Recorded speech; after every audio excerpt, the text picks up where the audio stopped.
예루살렘 성이 보입니다. 예루살렘 성으로 들어가는 곳에는 여러 문이 있었습니다. 그 중에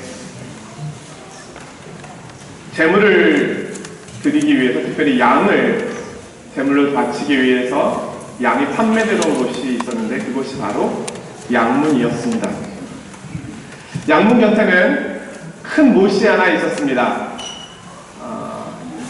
현대 고고학적 발굴에 의해서 살펴보면 길이가 100m, 너비가 60m 되는 크기의 못이라고 합니다.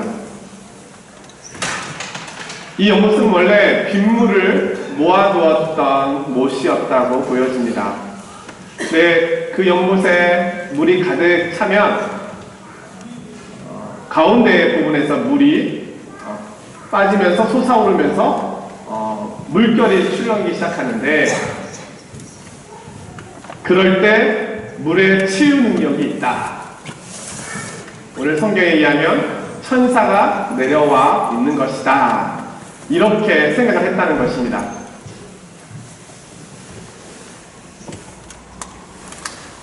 이 못의 이름은 은혜의 집, 자비의 집이라고 하는 별명을 가지고 있는 베데스다입니다. 수많은 병자들이 이곳에 모여들었습니다. 자비와 은혜가 필요한 사람들이 이 못 주변에 가득 모였습니다. 그런데 오늘 그 많은 병자들 가운데 주님께서 한 병자에게 찾아가시는 내용이 오늘 본문입니다. 그리고 그와 대화하시고 그를 고치십니다. 주님께서 그를 새롭게 하셨던 것처럼 저는 오늘도 주님께서 우리에게, 나에게 찾아오셔서 나를 새롭게 하시는 은혜를 베푸신다고 봅니다. 오늘 우리의 삶의 문제를 다루시기 위하여 주님은 여전히 우리에게 찾아오십니다. 오늘 말씀을 통해서 우리의 죄의 문제, 인생의 문제를 해결하시길 찾아오시는, 주님을 만나시는 은혜의 시간이 되시기를 원합니다. 먼저 주님께서 찾아오셔서 병자에게 질문하시고 병자는 주님께 답을 하게 되는 모습이 나와 있는데요.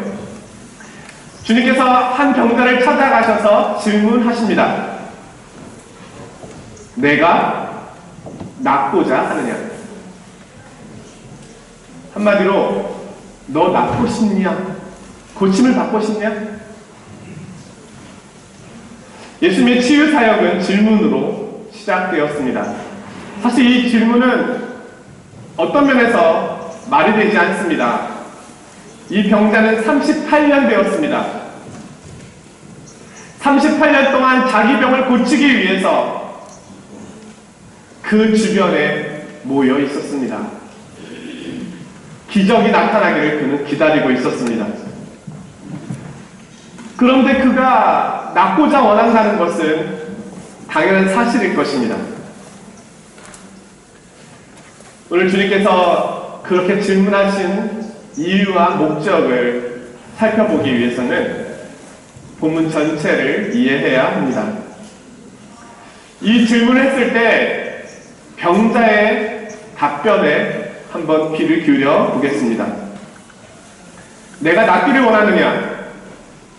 보통 우리가 일반적으로 알고 있다면 병자는 무엇이라고 대답해야 합니까? 비양수요. 네? 당연하죠. 당연히 낫고 싶죠. 이게 당연한 대답일 것입니다. 근데 이 병자는 그렇게 대답하지 않습니다. 뭐라고 대답합니까? 주여, 물이 움직일 때 나를 못에 넣어줄 사람이 없어. 내가 가는 동안에 다른 사람이 먼저 그 못에 들어갑니다. 아마도 이 병자는 걷고 뛰는데 문제가 있었던 것으로 보여집니다. 가장 먼저 들어가야 하는데 1등 해야 하는데 그래야 고침받을 수 있는데 전설에 의하면 천사가 동할 때 천사로 인해서 물이 동할 때 가장 먼저 뛰어들어가면 나올 수 있다고 했는데 그는 1등으로 갈 수 없었습니다. 그는 자신의 상황에 대해서 굉장히 많은 불평을 가지고 있습니다. 사회에 대하여 냉소적입니다. 뿐만 아니라 다른 사람에 대한 원망도 가지고 있습니다. 자신을 할 만큼 했습니다. 병이 들어서 거기까지 내려갈 수가 없습니다. 그런데 38년 동안 어느 누구도 자기를 도와준 사람이 없었습니다. 나는 1등으로 가야 되는데 자신은 이 경쟁에서 이길 수가 없었습니다. 왜냐하면 거기 와 있는 사람도 다 1등을 해야만 하는 이유가 있는 사람들이었거든요. 그 사람을 도와줄 여유가 있는 사람은 그곳에 있지 않습니다. 그 사람은 이렇게 이야기하고 있는 것입니다. 나의 문제는 도와줄 사람이 아무도 없다는 것입니다. 가족도 친구도 친척이라도 있었다면 내가 가장 먼저 내려갈 수 있도록 해줄 텐데 나에게는 그것도 없습니다. 나의 문제는 나를 배려해 주지 않는 다른 사람들이 문제입니다. 이놈의 세상, 배려가 없는 세상, 자기밖에 모르는 세상이 문제입니다. 이 병자의 유일한 꿈은 누군가가 가장 먼저 자기를 안아서 물이 동할 때 가장 먼저 데려다 주는 사람, 그 사람을 필요로 했습니다. 그러면 나는 고침받을 수 있을 것이다.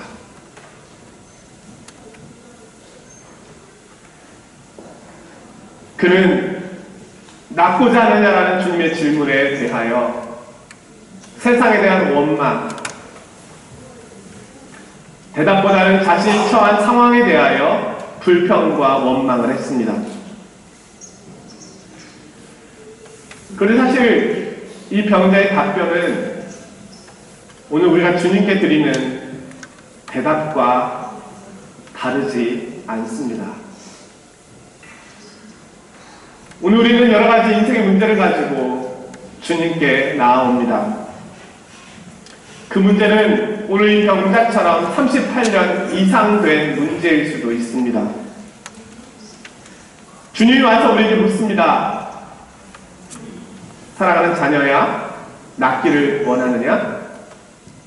그 문제가 해결받기를 원하느냐? 근데 우리는 비슷한 방식으로 대답하려는지 모릅니다. 주님, 저는 정말 열심히 살았습니다. 할 만큼 했습니다. 그런데 저에게는 빽이 없습니다.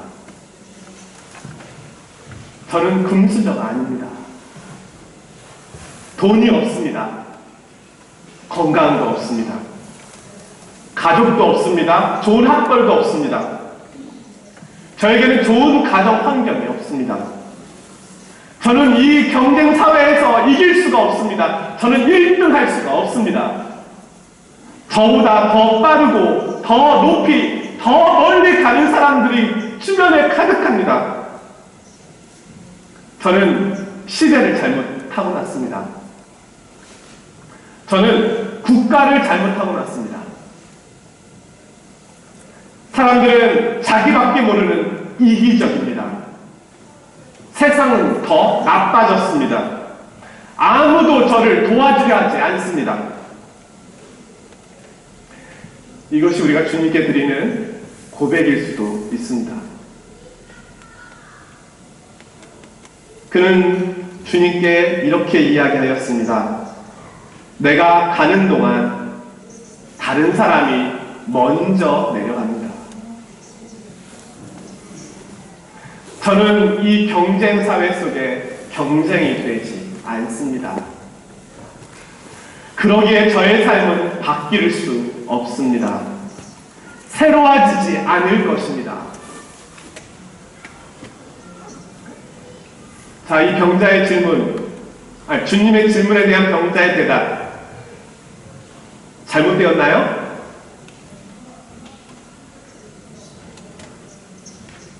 이 병자의 대답은 굉장히 합리적이고 이성적이고 논리적이고 경험적이지 않습니까? 38년 동안 본인이 경험한 것에 대한 결과입니다. 틀리지 않습니다. 맞습니다. 그런데 과연 이 병자의 대답이 전부일까요? 그는 가장 중요한 것을 알지 못하고 있습니다. 자신에게 질문을 하고 있는 분이 누구인지 모른다는 것입니다. 이분은 모든 것을 하실 수 있는 우리 인생의 주권자요, 생명의 주관자요, 하늘과 땅의 권세를 가지고 계신 분입니다.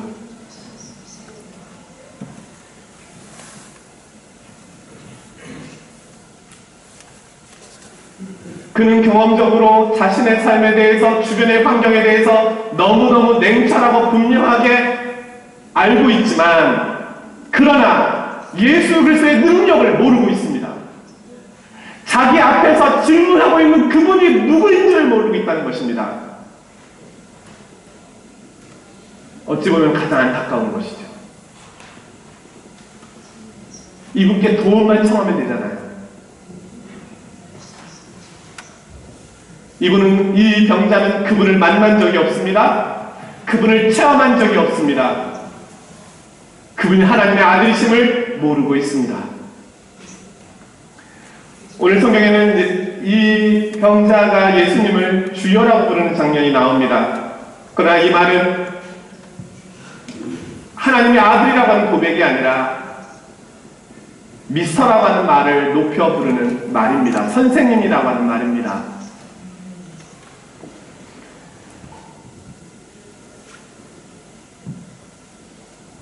그의 대답은 예수님께 분명했습니다. 물이 동할 때 나를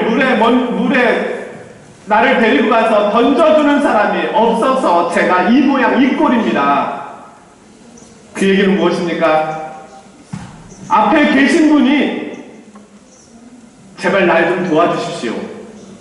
물이 동할 때 나를 좀 안아다가 제일 먼저 그곳에 도착할 수 있도록 나를 좀 도와주십시오. 예수님께 이 부탁을 하고 있는 것입니다. 나와도 함께 계셔 주셨다가 가장 먼저 갈 수 있도록 좀 도와주십시오. 여러분, 너무 어리석은 대답 아닙니까? 이분은 예수님이십니다. 하나님의 아들이십니다. 물이 동할 때를 기다릴 필요가 없는 분입니다.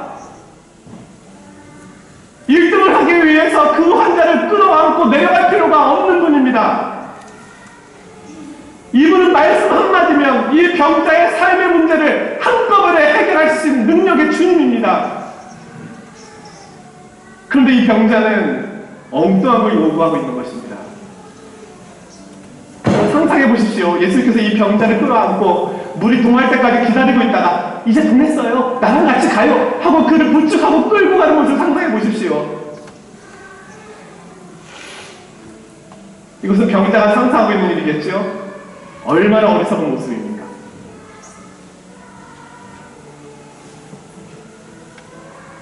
예수님이 그리스도인 줄 모르면 우리는 우리의 문제를 전혀 다른 방식으로 해결해 보게 됩니다. 오늘 우리도 이 병자의 모습처럼 어리석은 사람이 될 수 있습니다. 우리 주님께 우리가 기도하고 우리 주님께 아뢰지만 엉뚱한 것을 아뢰고 있다는 것입니다. 오늘 우리도 나의 문제가 1등이 아닌 것에 있다고 혹시 생각하고 있지 않습니까? 다른 사람들보다 앞서가지 못하는 나의 무능함에 있다고 생각하지 않습니까? 이 경쟁에서 이기고 뒤처지지 않는 것만이 내 인생의 유일한 해답이라고 생각하고 있지 않습니까? 주님께 기도하기를 이 경쟁에서 내가 1등하게 해주십시오라고 기도하고 있지 않습니까? 다른 사람이 나보다 뒤처지게 해주시고 나는 다른 사람보다 앞서가게 해주십시오. 이것이 우리가 주님께 드리는 기도이지 않습니까? 오늘 주님께서 이 병자를 어떻게 다루시나요? 1등으로 만들어 주십니까? 아니요. 직접 고치십니다.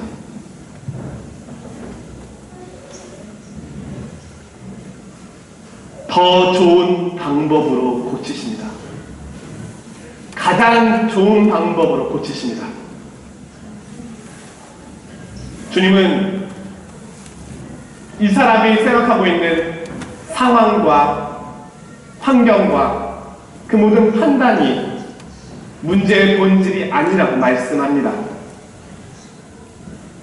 우리가 경험하고 우리가 살아왔고 우리가 이성적으로 생각하고 있는 내가 알고 있는 모든 것이 전부가 아니라고 말씀합니다.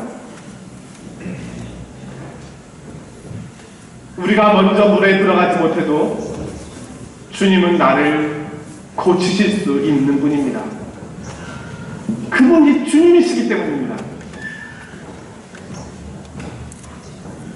내가 다른 사람들보다 뒤처져 있어도 주님은 나를 충분히 인도하실 수 있는 분입니다. 내가 대학에 떨어지고 사업에 실패하고 때로는 유학생활이 내 마음대로 되지 않아도 몸이 연약해져도 백이 없어도 돈이 없어도 건강이 없어도 주님께서는 자신의 방법으로 나를 새롭게 하시고 나를 고치실 수 있는 분이라는 겁니다.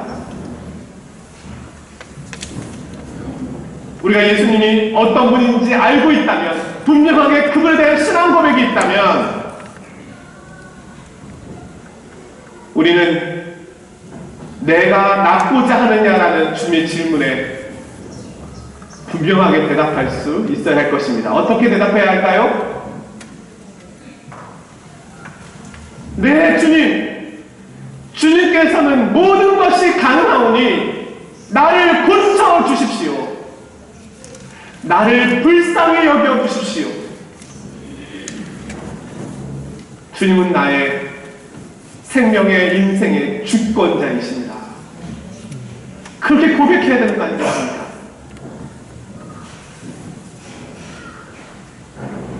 주님께서는 이 환자를 고치시는데요, 직접 일어나 걸으라고 명령하십니다. 주님께서 여러 환자들을 고치셨습니다. 어떤 경우에는 앞을 보지 못하는 사람을 고치시기 위해서 진흙을 이겨 붙이기도 하셨고, 어떤 경우에는 손을 대셔서 고치기도 하셨고, 어떤 경우에는 말씀만을 통해서도 고치시기도 하셨습니다. 근데 오늘 주님께서 이 병자를 고치시는 방법은 또 이전의 방법과는 다른 모습입니다. 그것은 직접 일어나 걸으라고 명령하시는 겁니다. 질병에 대한 명령이 아니라 이 사람에 대한 명령입니다. 이것은 환자의 의지를 필요로 하는 것입니다.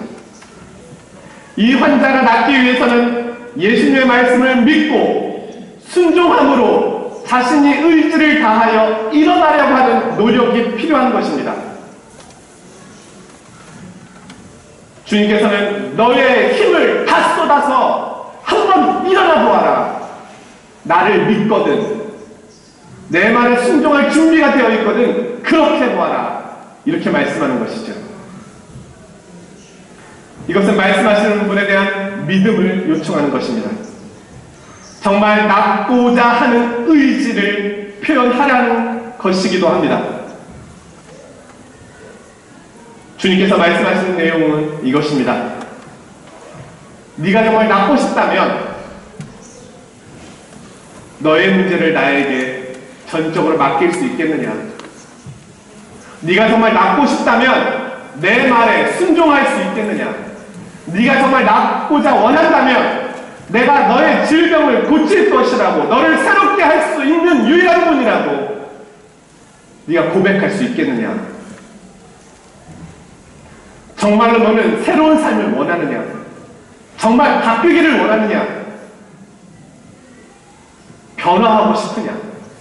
정말 고침받고 싶으냐? 지금의 삶이 정말로 싫으냐? 38년 동안 살아왔던 이 삶의 고리에서 끊어지기를 정말로 원하느냐? 정말로 자유케 되기를 원하느냐? 나에게 모든 걸 맡길 수 있을 정도로 두렵지 않느냐? 이 일은 너의 의지가 필요하다. 내 말에 대한 믿음이 있다면 일어나서 걸어라. 주님은 우리의 의지를 사용하십니다. 간혹 우리는 신앙생활을 하면서 오해를 하는 경우가 있습니다. 잘 될 거야. 나의 신앙이 저절로 자랄 것이라고 생각합니다. 교회에 오래 다니면, 매주일 예배를 드리면, 교회에서 봉사를 하고 있으면 나의 믿음은 자라 있을 거야. 그렇지 않습니다. 열매가 말해주는 것이지 연수가 말해주는 것이 아닙니다. 주님은 말씀하셨습니다. 처음 된 자가 낙궁될 것이고 나중된 자가 먼저 될 것이다. 무슨 말씀입니까? 우리는 믿음이 커지기를 원하면서, 하나님 앞에서 더 자라나기를 원하면서 말씀의 자리, 기도의 자리, 순종의 자리를 등한시합니다. 하나님을 알고 더 잘 알고 더 사랑하기를 원한다고 하면서 기도의 자리에 나오지 않습니다. 회개의 자리에 나오지 않습니다. 자신의 문제가 해결되고 변화되기를 원하면서 하나님께서 주신 은혜를 사모하지 않습니다. 제가 장담하건대요, 아무런 변화도 일어나지 않습니다. 작년과 똑같은 방법으로 살아가면서 나의 믿음과 삶의 변화가 있을 것이라고 기대한다면 그것은 잘못 생각하고 있는 것입니다. 말씀의 자리, 기도의 자리, 은혜의 자리로 나와야 합니다. 하나님께서 주시는 그 은혜를 꿀꺽꿀꺽 받아 먹어야 합니다. 내 영혼이 살아야 합니다. 내 의지를 다하여 주님께 나와야 합니다.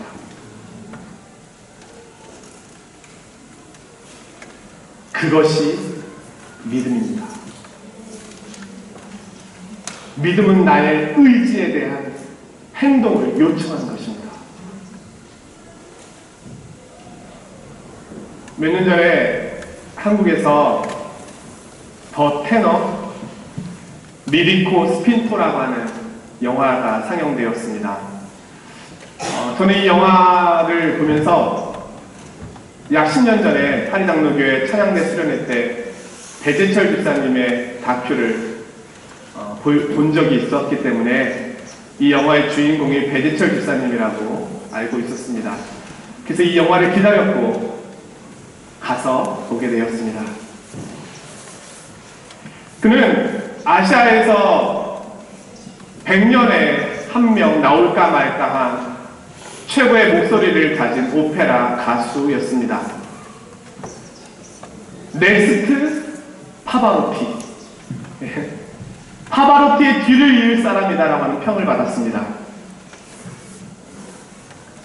그런데 2005년 9월 공연 연습 중에 목이 살짝 아프기 시작하더니 목소리가 나오지 않았습니다. 병원에 가서 검사해본 결과 갑상선 암이었습니다. 수술을 하면서 암 조직을 떼어내는데 오른쪽 성대 신경을 끊게 됩니다. 목소리를 잃어버렸고 노래는커녕 말하는 것도 어려운 상황이 되었습니다.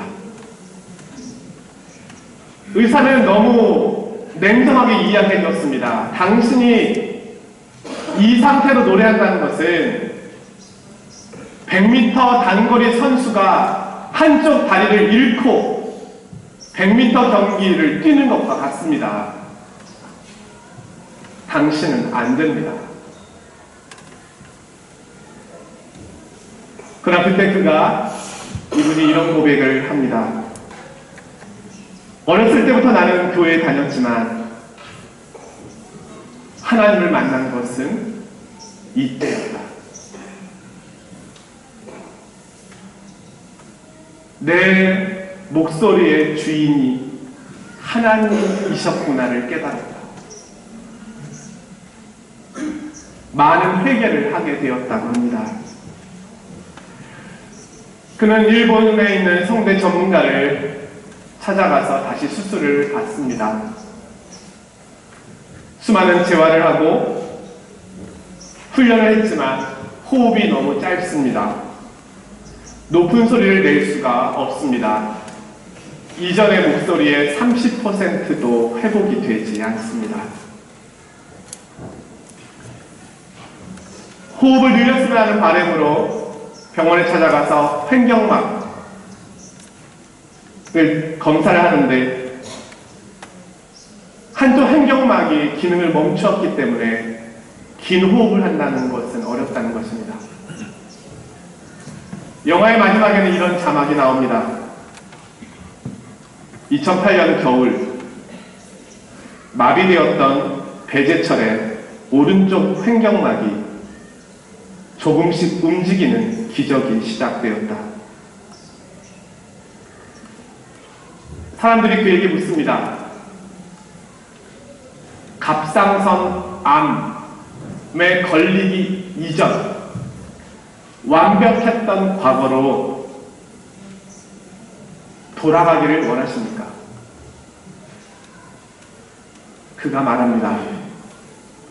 나는 결코 돌아가지 않을 것입니다.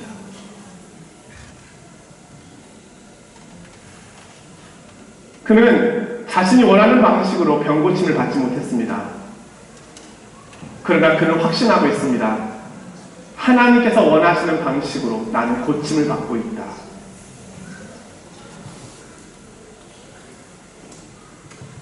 하나님께서 주인 되신 지금의 삶은 이전에 내가 주인되어 살았던 삶의 모습과는 비교할 수가 없다. 나는 주님 안에서 충분히 풍요로운 삶을 살고 있다. 저는 이분의 현재 모습이 너무 궁금했습니다. 그래서 자료를 찾아보았습니다. 작년 2018년 12월 EBS 방송에 출연해서 현재의 근황을 이야기해 주었습니다. 지금도 오페라를 할 정도로 목소리가 회복되지 않았습니다. 하지만 끊임없이 노력해서 자신의 방법으로 노래할 수 있는 노래들을 점점 더 늘려가고 있다는 고백이었습니다. 그가 이렇게 말합니다. 저의 전성기는 지금입니다. 제가 오페라만 하고 있었다면 저는 그 영역만을 알고 있었을 것입니다. 그러나 이제 저는 그 영역 외에 다른 영역을 알게 되었습니다. 더 넓은 영역을 경험하고 있습니다. 사람들이 나의 노래에 감격하는 것은 나의 노래의 완전함이 아니라 이 어려움을 이겨내고 있는 나의 모습에 감격하고 있습니다.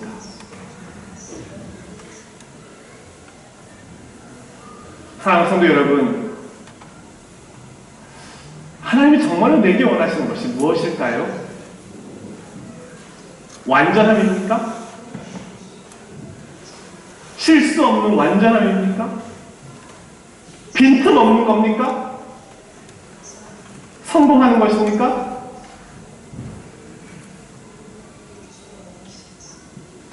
하나님께서 내게 원하시는 것은 비록 부족하고 모자라지만 하나님께서 원하시는 방법대로, 하나님께서 내게 가지고 계신 그 계획대로 최선을 다해서 그 약속을 믿고 걸어가는 모습을 원하시는 거 아니겠습니까? 하나님이 무엇을 통해서 나와 같은 자에게 영광을 받으시겠습니까? 우리가 무슨 모습을 통해서 교회를 통해 하나님께 영광 돌려드리겠습니까? 하나님께 교회가 없습니까? 우리의 완전함입니까? 부족하고 연약하지만 하나님의 신실하심을 믿고 인내하며 걸어가고 있는 그 모습을 통해 하나님 영광 받으시는 거 아니겠습니까? 오늘 주님께서 우리에게 말씀하십니다. 너의 의지를 다해서 일어나 걸어라. 너의 계획과 너의 방법이 아닌 내 방법과 내 계획대로 너를 인도할 터이니 그 약속을 믿고 일어나 걸어라. 사랑하는 성도 여러분, 해외 생활이 녹록지 않죠? 삶의 자리가 녹록지 않지요? 주님이 알고 계십니다. 주님께서 나를 향한 놀라운 계획을 갖고 계심을 믿으시기를 바랍니다. 그분이 내 인생과 내 삶과 교회의 주권자가 되심을 믿으시기를 바랍니다.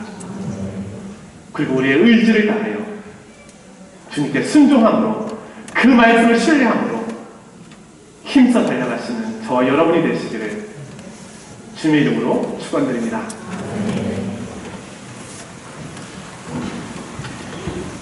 거룩하신 아버지 하나님, 주님 오늘 저희에게 찾아와서 물으십니다. 네가 낫고자 하느냐? 주님, 저희들 세상을 향한 변명, 경험적이고 합리적인 변명을 늘어놓지 않겠습니다. 내 앞에 계신 내 인생과 생명과 삶의 주권자 되신 그분께 고백하기를 원합니다. 주님이 원하시면 날 새롭게 하실 수 있습니다. 나를 불쌍히 여겨 주십시오. 주님의 선하신 뜻에 나의 모든 것을 내어 드립니다. 인도하여 주십시오. 주님, 이런 고백으로 나아가는 저희들 되게 하옵소서. 예수님의 이름으로 기도합니다.